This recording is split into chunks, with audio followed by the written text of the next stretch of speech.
In this lecture, we are going to study Pauli's exclusion principle and Hund's rule. So first, we are going to start Pauli's exclusion principle. Now see first statement of the Pauli's exclusion principle. आपण सुरुवातीला statement पाहूया काय आहे आणि मग नंतर आपण ते एक्सप्लेन करूया. So, two electrons in an atom cannot have the same set of all four quantum numbers. हे स्टेटमेंट कसं मेन्शन केलंय पहा. और no two electrons in an atom can have the same set of all four quantum numbers. आता सुरुवातीला तुम्ही जेव्हा statement पाहिलं तेव्हा स्टेटमेंट तुम्हाला समजण्याचं काही कारणच नाही, कारण आपण एक्सप्लेनेशन पाहिलेलंच नाही. आपण अगोदर काय करूया, एक हेलियम ॲटम कन्सिडर करूया आणि या हेलियमसाठी आपण काय करूया, पॉलीज एक्सक्लुजन प्रिन्सिपल कसं इम्प्लिमेंट करायचं हे आपण पाहूया. Now see first helium atom. आता पहा, हेलियमचा ॲटॉमिक नंबर 2 आहे, बरोबर. मग हेलियमचा ॲटॉमिक नंबर 2 आहे, त्याचं इलेक्ट्रॉनिक कन्फिगरेशन आपण कसं मेन्शन करणार पहा. 1s1 फर्स्ट इलेक्ट्रॉन ॲड केला आपण, बरोबर. आणि मग त्याच्यानंतर आपण 1s मध्ये नेक्स्ट इलेक्ट्रॉन ॲड करणार आणि मग ते काय होणार 1s2, ते आपण नंतर ॲड करूया. आता हेलियमचं ॲटमचं स्ट्रक्चर इथं मी ड्रॉ करतो पहा. Central part of atom it is a positively charge nucleus, बरोबर आहे.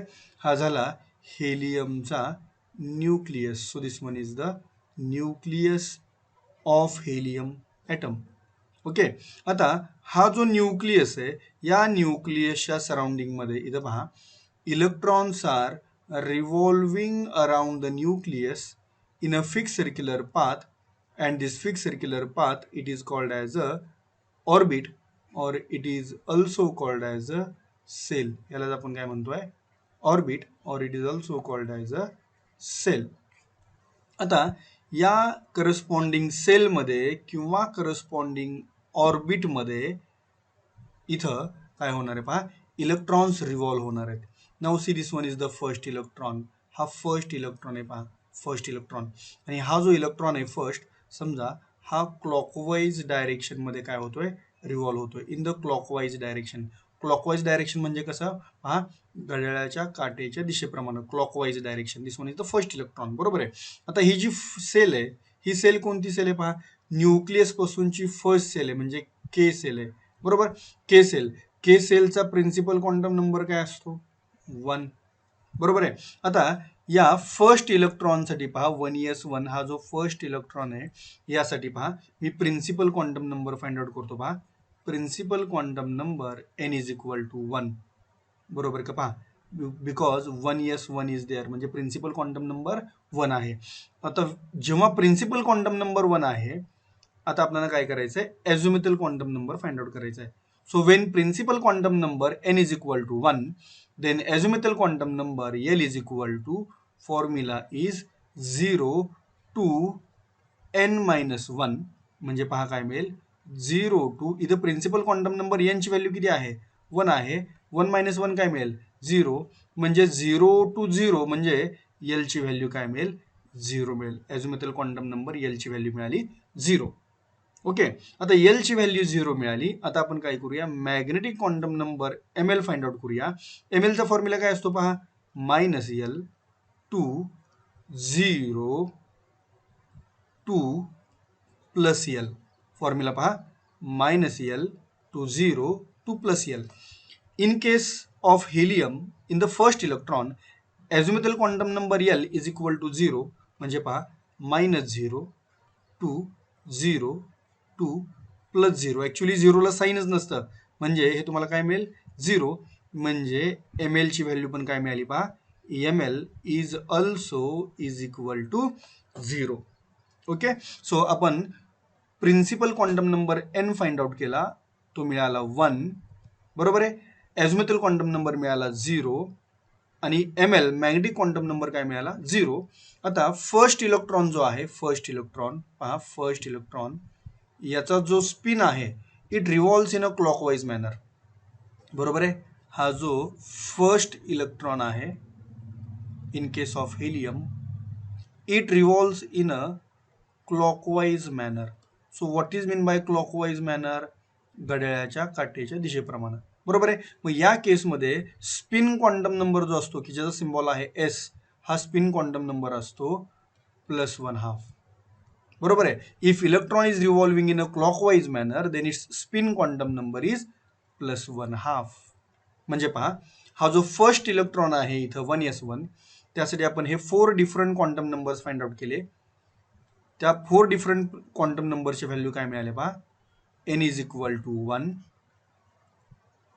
L is equal to 0, ml means magnetic quantum number is equal to 0, and spin quantum number is equal to +1/2. आता या ज्या values मिळालेत ते कोणत्या इलेक्ट्रॉनसाठी मिळालेत? For first electron of helium. आता इथं ज्या या 4 व्हॅल्यू मेन्शन केल्यात त्या पहा, या लास्ट पीपीटी मध्ये तुम्हाला इथे मिळेल पहा. For first electron, in this case हा for first electron principal quantum number मिळाला 1, एझोमेथल क्वांटम नंबर मिळाला 0, देन मॅग्नेटिक क्वांटम नंबर याचा सिम्बॉल m किंवा ml तुम्ही मेन्शन करू शकता, it is 0, and finally spin quantum number is +1/2, आणि हा मिळाला सेट 1 0 0 अँड +1/2 हा मिळाला set. This one is for first electron की ज्या व्हॅल्यू आपण रिसेंटली फाइंड आउट केल्या फॉर फर्स्ट इलेक्ट्रॉन. आता समजा मला सेकंड इलेक्ट्रॉनसाठी फाइंड आउट करायचं आहे. पाहता इथं पुन्हा again this one is the nucleus of helium. Okay, बरोबर. आता ऑर्बिट पहा मी इथं कशा प्रकारे ड्रॉ करतो. Orbit that is it is a circular path around the nucleus in which electrons are revolving. So this one is the orbit or it is a shell and it is K shell. कोणती shell आहे ही? के. For K sale आपल्याला माहिती आहे के सेलसाठी principal quantum number काय असतो? 1. Okay. आता हेलियमचा जो सेकंड इलेक्ट्रॉन आहे, सेकंड इलेक्ट्रॉन पहा, तो सेकंड इलेक्ट्रॉन समजा इथं आहे. This one is the second electron. हा सेकंड इलेक्ट्रॉन आहे पहा. फर्स्ट इलेक्ट्रॉन आपण रिप्रेझेंट करून झाला, त्याची इन्फॉर्मेशन पण आपण स्टडी केले, त्याच्या क्वांटम नंबरच्या व्हॅल्यूज पण आपण पाहिल्या, बरोबर आहे का. समजा हा फर्स्ट इथं होता, इथं, बरोबर का. तर हा सेकंड आहे. आता हा जो सेकंड इलेक्ट्रॉन आहे, ओके, हा जो सेकंड इलेक्ट्रॉन आहे, हा सेकंड इलेक्ट्रॉन समजा अँटी क्लॉकवाईज रोटेट होतोय. Anti clockwise. अँटी क्लॉकवाईज म्हणजे पहा कसा, अँटी क्लॉकवाईज म्हणजे घड्याळाच्या काटेच्या विरुद्ध दिशेनं. So anti clockwise, it rotate in a anti clockwise manner. Okay. आता पहा या केसमध्ये प्रिन्सिपल क्वांटम नंबर n काय मिळेल पहा. Principal quantum number n is equal to 1. Why principal quantum number is 1? Because this electron it is present in the first cell, that is K cell. हा electron कोणत्या sale मध्ये present आहे? K cell. Therefore principal quantum number is 1. When n is equal to 1, L काय मिळेल पहा. काय असतो L चा फॉर्म्युला? 0 to n-1. बरोबर आहे. मग 0 to n-1 म्हणजे काय मिळेल?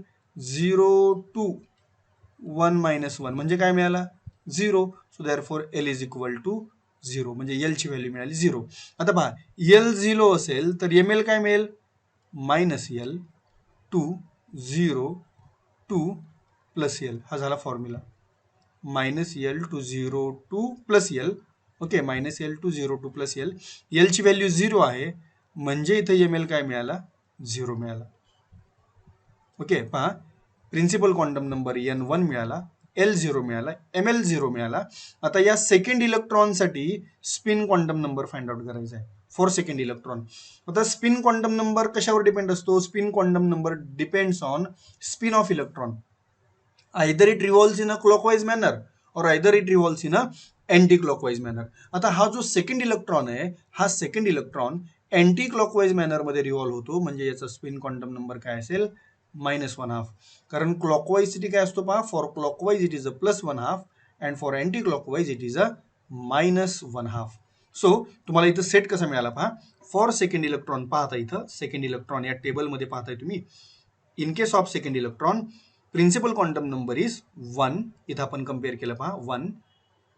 एझोमेथल quantum number 0, magnetic quantum number 0 आणि स्पिन क्वांटम नंबर पहा किती मिळाला? स्पिन क्वांटम नंबर मिळाला -1/2. कन्सेप्ट लक्षात येतोय का पहा. आता तुम्ही जर सुरुवातीच्या 3 व्हॅल्यूज कम्पेअर केल्या, principal quantum number, azimuthal quantum number, magnetic quantum number, काय मिळालं? सेम मिळाला पहा. 110000. म्हणजे तुम्हाला principal quantum number, azimuthal quantum number आणि मॅग्नेटिक क्वांटम नंबर कसे मिळाला? सेम मिळाला, same. But spin quantum number same मिळाला का? नाही, डिफरंट मिळाला. Spin quantum number is different. म्हणजे पहा, तुम्ही पर्टिक्युलर ॲटम मधले हेलियम असू द्या किंवा दुसरा कोणताही ॲटम असू द्या, त्या पर्टिक्युलर ॲटम मधले कोणतेही 2 इलेक्ट्रॉन तुम्ही स्टडी केले तर त्या 2 इलेक्ट्रॉनच्या 4 क्वांटम नंबरचा सेट तुम्हाला केव्हाही सेम मिळत नाही. म्हणजेच तुम्हाला तो नेहमी कसा मिळतो? डिफरंट मिळतो. So 2 electrons in an atom cannot have the same set of all 4 quantum numbers. पहा, in case of helium, if we compare the 2 electrons, first electron and second electron of helium, principal quantum number value is same. बरोबर आहे. Azimuthal quantum number value is same.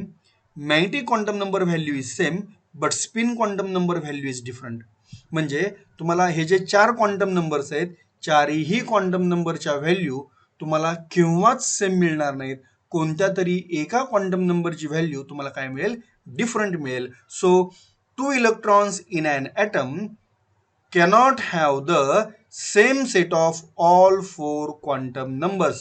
कोणत्याही item मधल्या 2 इलेक्ट्रॉनच्या quantum नंबरच्या values जर तुम्ही compare करायला गेलात तर त्या क्वांटम नंबरच्या व्हॅल्यूज तुम्हाला कशा मिळतील? डिफरंट मिळतील. आता हे जे फर्स्ट स्टेटमेंट आहे, हेच याला ऑर स्टेटमेंट पहा कसं आहे. मिनिंग तेच आहे, फक्त थोडंसं वर्डिंग चेंज केलंय. इथं जे कॅनॉट होतं त्याच्याऐवजी इथं काय केलंय पहा? कॅन केलंय. म्हणजे हे कॅनॉटचं कॅन केलं तर इथं सुरुवातीला 2 च्या ऐवजी नो 2 न सुरुवात केली. मिनिंग तेच आहे. Okay. So no 2 electrons in an atom can have the same set of all 4 quantum numbers. एखाद्या ॲटम मधल्या कोणत्याही 2 इलेक्ट्रॉनला तुम्ही कम्पेअर करा, त्या 2 इलेक्ट्रॉनच्या 4 क्वांटम नंबरचा सेट हा नेहमी डिफरंट असतो. म्हणजेच केव्हाही सेम नसतो. So this one is the Pauli's exclusion principle. So no 2 electron in an atom can have the same set of all 4 quantum numbers. So this one is the Pauli's exclusion principle. Okay. So हे आपण compare केलं Pauli's exclusion principal. आपण आता काय करूया? हेलियमच्या ऐवजी समजा मी दुसरा एखादा कोणता तरी ॲटम कन्सिडर करतो. फॉर एक्झाम्पल मी कन्सिडर करतो lithium. Okay. So hydrogen, helium and then lithium. लिथियमचा ॲटॉमिक नंबर किती आहे पहा? 3. आपण लिथियमचं स्ट्रक्चर ड्रॉ करूया. This one is the positively charge nucleus, this one is the first shell and this one is the second shell. Okay. आता याच्यामध्ये लिथियमकडे 3 electrons आहेत. आता हे 3 इलेक्ट्रॉन्स मी पहा कुठे रिप्रेझेंट करतोय पहा. First shell contain 2 electron and second shell contain 1 electron. So 2 + 1 3 झाले. बरोबर आहे. This one is the K shell. Which shell? First shell. K. Principal quantum number किती आहे? 1. And this one is the L shell. L. याचा principal quantum number किती आहे? Principal quantum number is 2. Okay. आता समजा मला फर्स्ट इलेक्ट्रॉन कम्पेअर करायचा आहे. First electron and third electron. आपण 2 इलेक्ट्रॉन कम्पेअर करायला चाललोय. First and third electron. पाहता, फर्स्ट इलेक्ट्रॉन समजा हा फर्स्ट इलेक्ट्रॉन आहे, हा फर्स्ट आहे. First electron. तर पहा त्याचा प्रिन्सिपल क्वांटम नंबर असेल 1. n is equal to 1. आणि हा जो थर्ड इलेक्ट्रॉन आहे, या थर्ड इलेक्ट्रॉनचा third electron is present in the second shell. हा सेकंड सेलमध्ये प्रेझेंट आहे. म्हणजे त्याचा प्रिन्सिपल क्वांटम नंबर काय झाला? 2. कारण हा सेकंड सेलमध्ये प्रेझेंट आहे. Third electron present in second shell and first electron present in first shell. म्हणजे पहा पुढचे क्वांटम नंबर स्टडी करण्याची आवश्यकता नाही. का? कारण प्रिन्सिपल क्वांटम नंबरच डिफरंट मिळाला. एनची व्हॅल्यू इथे मिळाली 1, इथे मिळाली 2 and both are different. So तुम्ही फर्स्ट आणि थर्ड इलेक्ट्रॉन कम्पेअर केला, त्याच्यामध्ये प्रिन्सिपल क्वांटम नंबर काय मिळाला? डिफरंट मिळाला. So no 2 electron in an atom can have the same set of all 4 quantum numbers. तुम्ही कोणत्याही एका ॲटम मधले 2 इलेक्ट्रॉन कम्पेअर करा, तुम्हाला कोणत्याही 2 इलेक्ट्रॉनचा क्वांटम नंबरचा सेट हा केव्हाच सेम मिळणार नाही. म्हणजेच नेहमी तो कसा मिळेल? डिफरंट मिळेल. So that one is the Pauli's exclusion principle. हे मिळालं तुम्हाला पॉलीज एक्सक्लुजन प्रिन्सिपल. ओके. आता पॉलीज एक्सक्लुजन प्रिन्सिपल नंतर नेक्स्ट प्रिन्सिपल आहे Hund's rule. That is a Hund's rule of maximum multiplicity. So first this one is the Pauli's exclusion principal.